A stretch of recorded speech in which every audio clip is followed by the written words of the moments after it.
Buenas tardes a todos, a todas. Es un gusto para mí estar en esta instancia. Mi nombre es Ignacio Cabib. Yo soy académico del Instituto de Sociología y la Escuela de Salud Pública de la Pontificia Universidad Católica de Chile. Hoy día estamos muy contentos porque vamos a entrevistar a una de las keynote speakers de nuestra 11ª conferencia del Centro de Estudios y Conflicto y Cohesión Social. Hoy día nos acompaña Anette Fasang. Anette es profesora titular de microsociología de la Universidad de Humboldt en Berlín y cuenta con una destacada trayectoria académica y docente. Vamos a conversar sobre algunos aspectos para profundizar en su trabajo, en lo que nos conversó hoy día en su muy interesante presentación. Good afternoon, Anette. Thank you for joining us at the 11th Conference of the Center for Social Conflict and Cohesion Studies. We appreciate your presence today to discuss your fascinating project, High Hopes and Broken Promises, Young Adult Life Courses in Senegal. This conversation aims to inform our academic and non-academic audience who couldn't attend the conference about your work. So this conversation is composed of 3 questions. First question, your research project is part of the cluster of excellent contestation of the liberal script, specifically within the research unit temporalities that led by you and Florian Baldov. One of the main goals of this research unit is to understand how time and the related concepts such as progress, development, growth is perceived and utilized across different countries that have adopted a liberal script. This includes introducing a democratic order, free capitalist markets, expanding education and promoting the semantics of meritocracy and prosperity, suggesting that individuals can improve their situation through hard work and education. More specifically, you have proposed that the liberal script inevitably leads to time-related challenges. Among the most critical are the tensions between short-term reward versus long-term investment in both the market and democracy domains, the increasing speed of global financial markets versus the slow process of political decision-making, and the increased efficiency of technological advancement versus human decisions that require reflexivity. This, in turn, you suggest, affects the everyday life of people and consequently leads to contestations of the liberal script. The time individuals allocate to work, family, and leisure is often dictated by the demands of the capitalist market, creating tensions between the future-oriented values and present-oriented norms in these domains. The first question I would like to raise is, what motivated you to focus on young adults in Senegal specifically, and why this age group and country is interesting for our understanding of the time-related contestations of the liberal script? Mm-hmm. Thank you very much, Ignacio, for having me here in Chile at the conference. It's been a great pleasure. And thank you also for your question, or multiple questions, if I may say. So why young adults, why Senegal, and what's the time-related tension in the liberal script? So I think in scripts, as you know, we are a very large project, and a basic tension that exists is between the interests of current generations and future generations, for example, and some of the other time-related tensions you named. Now, how do I break this down to look at young adults? So here I'm a life course researcher, and the life course paradigm has 2 central tenets, among others.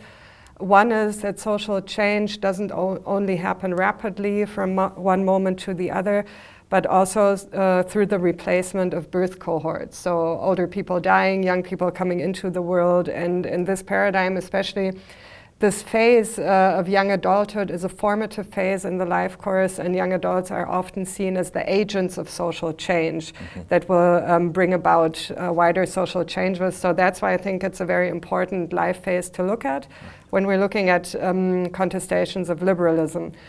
Another reason is, the liberal script very strongly lives on promises on the future, so progress, growth, but also intergenerational upward mobility. Younger generations will have it better than their parents, or if I invest in education today, tomorrow I will have a good job and a stable income. Right.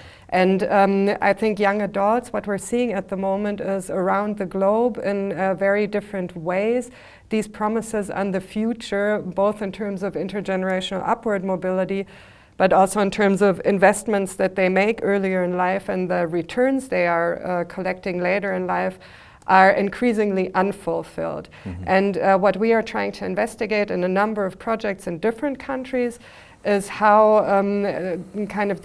where's the expiration date on these promises? So when do people no longer buy into, I will really have it better than my parents when all the evidence I'm seeing is against it, or my educational degree should get me a great job when this simply isn't happening.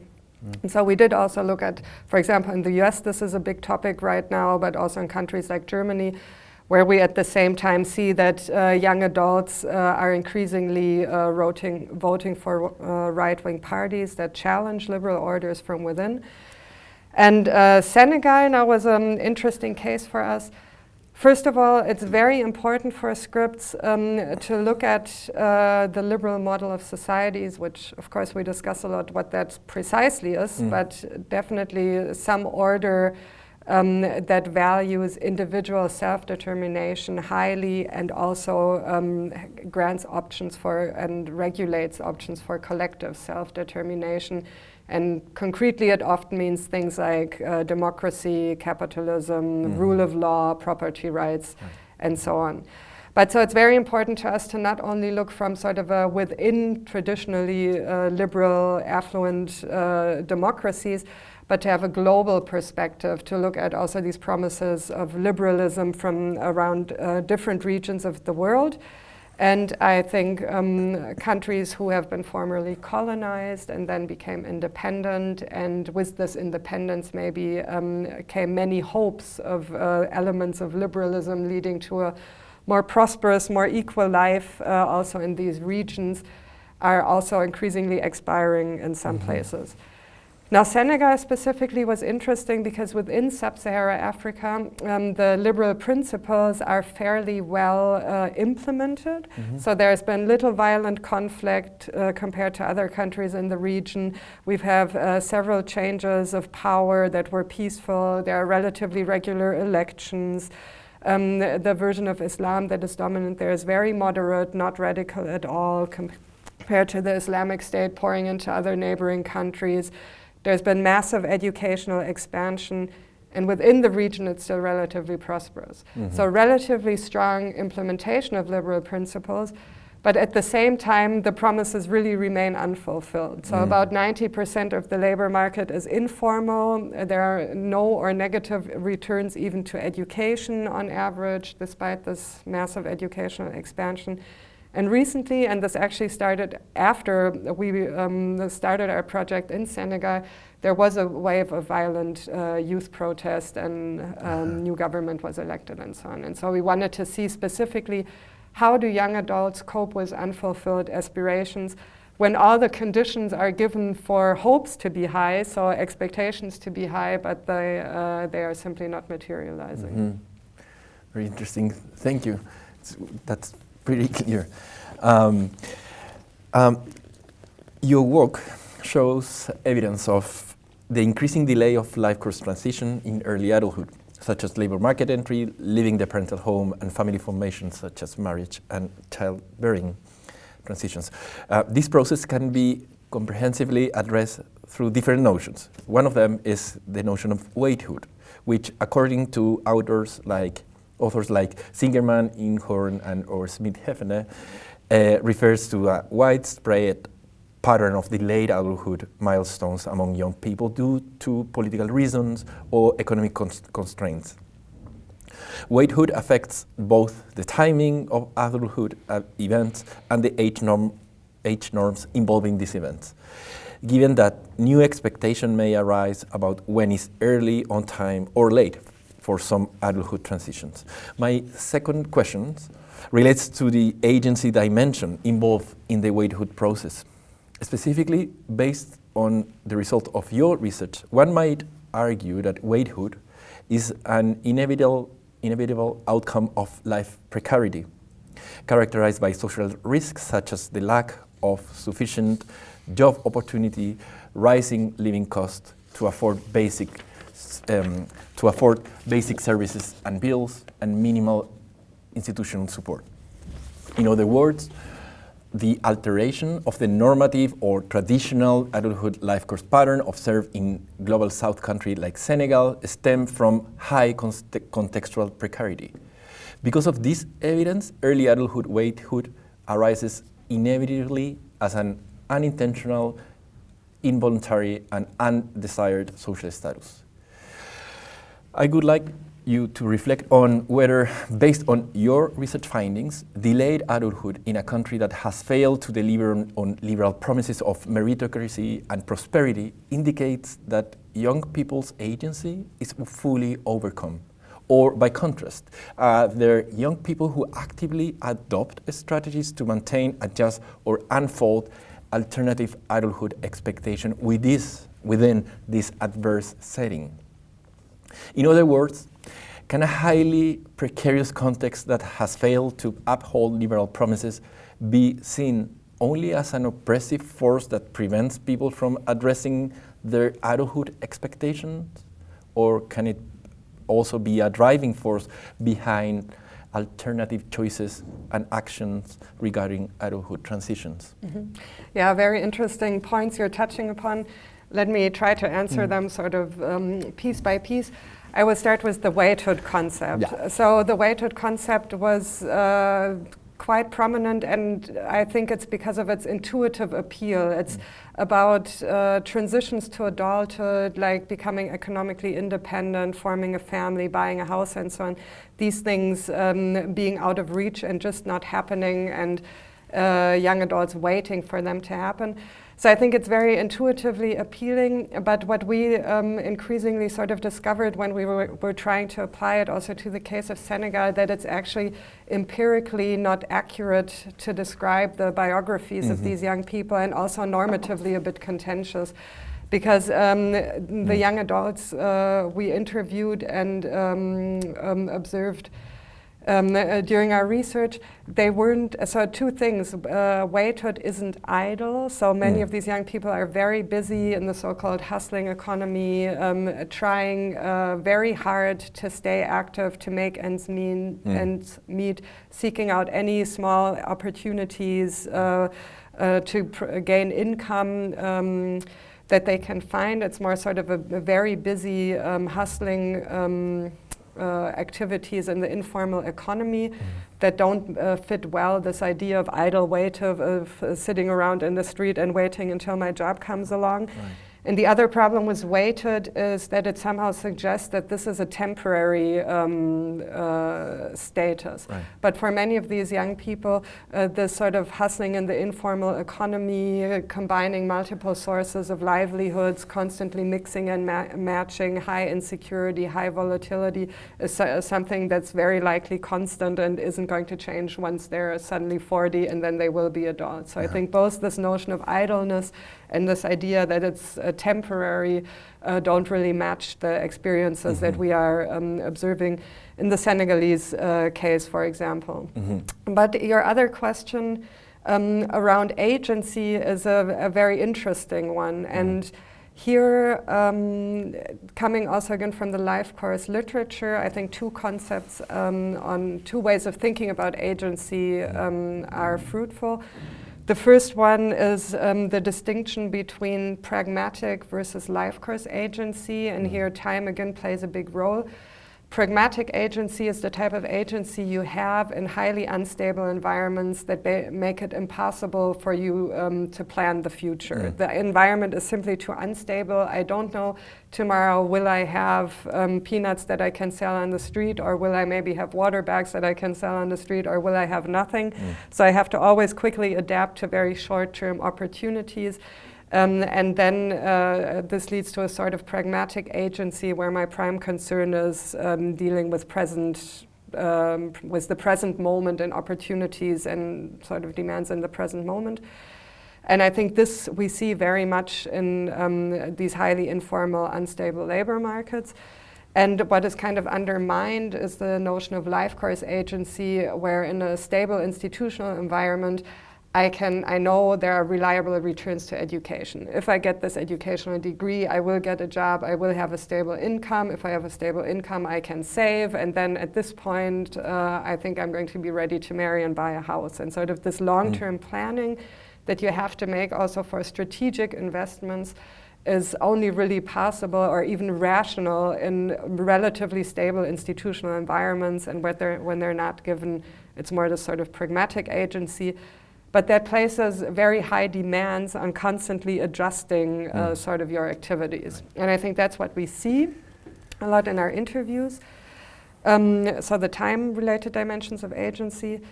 But you also kind of asked about, I think, coping strategies and what young adults can do.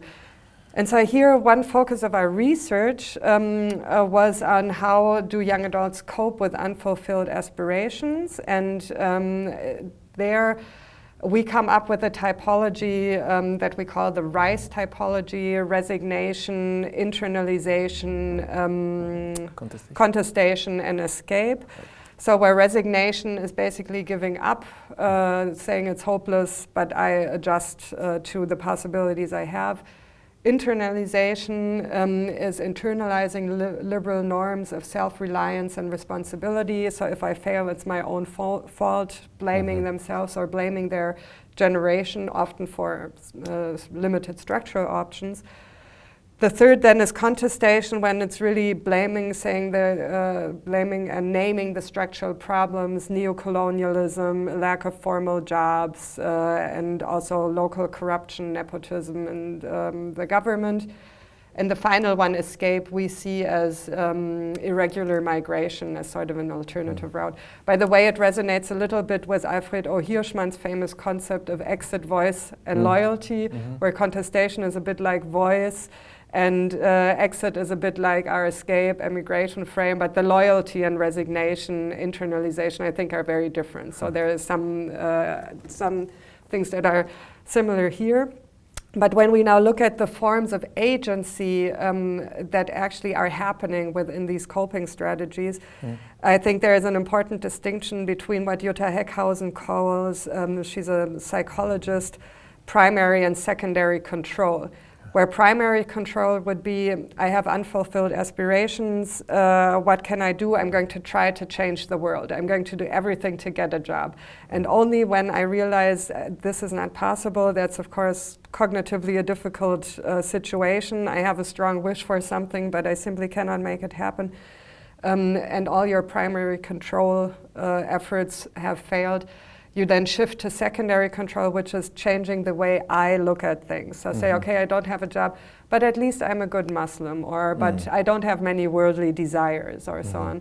And I think this, in some of our coping strategies, that we see this difference, this shift from primary to secondary control really appears. But interestingly, Heckhausen developed it in a way that first people would always try to exert primary control and change their environments to actually make their goals be real. And then once this doesn't happen, they change their view, to change their attitudes or change their aspirations. But I think what we are partly seeing is that people first basically sort of adjust by saying, yeah, my generation is lazy, or kind of have make sense of their situation by looking at it in a specific way. But then when they realize that it's not just a temporary stage of young adulthood, but this seems to be a permanent thing, and so on, then they adopt other measures of primary control, which is to protest and to really express their discontent in alternative ways. That's all. Yeah, maybe I think this is an important distinction between, so young adults do have agency, but their options for enacting agency in highly unstable, uncertain environments definitely are different ones than in institutionally stable environments. Mm-hmm. So to end up this conversation, moving to a related topic, in your paper, The Life Course Boat, co-authored by Rob Grudgers and Zachary Van Winkel, and recently published in the Journal of Marriage and Family, you presented the results of 24 in-depth interviews with young Senegalese women about fertility norms. Your findings indicate that due to a strong religious influence, fertility intentions were universally high and did not vary by education. However, while you observed no educational gradient in fertility intentions or preferences, you found that delayed and reduced fertility was stratified, as higher educated women tend to postpone motherhood and show lower lifetime fertility. Connecting this with your previous answers, I would like to ask you to reflect and provide some preliminary thoughts on how diverse religious traditions, for example, Islam, Catholicism, or Protestantism, can lead to more or less time-related contestation of the liberal script. Also, based on your findings, would you say that religious traditions like Islam can be considered drivers that either exacerbate or minimize the adulthood process in countries that have failed to deliver on liberal promises on meritocracy and prosperity? Mm-hmm. Yeah, very good questions. The first one, in this paper, we basically use the Senegalese case to show how factors on different levels of analysis interact to impact on fertility behavior. And here we say we have very high fertility norms, so it's important to emphasize that Senegal has a very moderate version of Islam in many ways, and the welfare state is very weak. Therefore, local religious communities, the Muslim brotherhoods, often take the functions of the welfare state. But the norms are that it's not upon us or the woman to decide the number of children or limit the number of children. But that this should somehow lie in God's hands. And I think that's a very strong norm, and this has been found in other countries in the region also a while ago. So that's also what highly educated women would say, in principle, many children, or I don't even want to answer this question because it's not upon me to decide this. Right. But then when it comes to concrete life plans, what is a big topic for many, especially educated young women, is the cost of children, and that it's important to educate them well. So you kind of see these norms also of education being important as a motor for future success and so on. And then they do say things like, well, it's become so expensive, life isn't easy, so working and having a family is almost not possible if you have more than 2 kids or something like that. And here we kind of show how extended family networks really reinforce these religious high fertility norms, at least when they talk about fertility intentions. So, religious communities. So I think rather than talking about different religions, first I would like to highlight really this role of the brotherhoods again as being sort of a local meso-level welfare provider. And there's also research from within the cluster by Gudrun Kremer, who studied the founding period of the Egyptian Muslim brotherhoods, which are very different from the Senegalese, but who says they were basically the first welfare state. And there are also religious rituals, structure people's day in a way, and they also provide alternative pathways to adulthood in terms of alternative sources of self-worth. I think this is very important when sort of the typical markers of adulthood, having a formal job, buying a house and so on, are not attainable. That you have alternative sources of self-worth. And this, I think in the Senegalese case, at least the Muslim brotherhoods do provide a frame for this that also appears in our interviews. This like, okay, I don't have many worldly desires, or at least I'm a virtuous Muslim, but even if I don't have a good job. So I think that's very interesting, the role religious communities play also as welfare providers and norm-setting institutions, especially in environments with weak welfare states. About Catholicism, Protestantism, I can't say very much at this point, but I would hope to collaborate with my colleagues in Latin America, in countries where these are dominant religions, or maybe religious variety, to figure out more the role of the different religions. Maybe one last thought on this, what we did think about now, also talking to anthropologists, other scholars working on different regions in Africa, where there's of course a lot of variety, and some are have really one dominant religion, like in Senegal, this moderate version of Islam. Others are very heterogeneous in this sense. And I do think that religious variation across the African continent might play a big role also for explaining some of the differences and outcomes that we see, and we do want to explore this as we move further in a Pan-African comparison.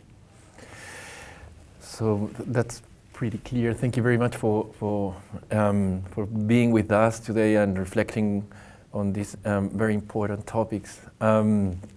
I would like to end this conversation by thanking you again for joining us in Chile in this 11th version of the conference of our research center. Bueno, y a las personas que nos están viendo, los invito a chequear, a revisar los videos de los otros keynote speakers, así como los videos que subimos regularmente al sitio de YouTube del centro, y esperamos que nos acompañen en futuras ediciones de la conferencia. Muchas gracias.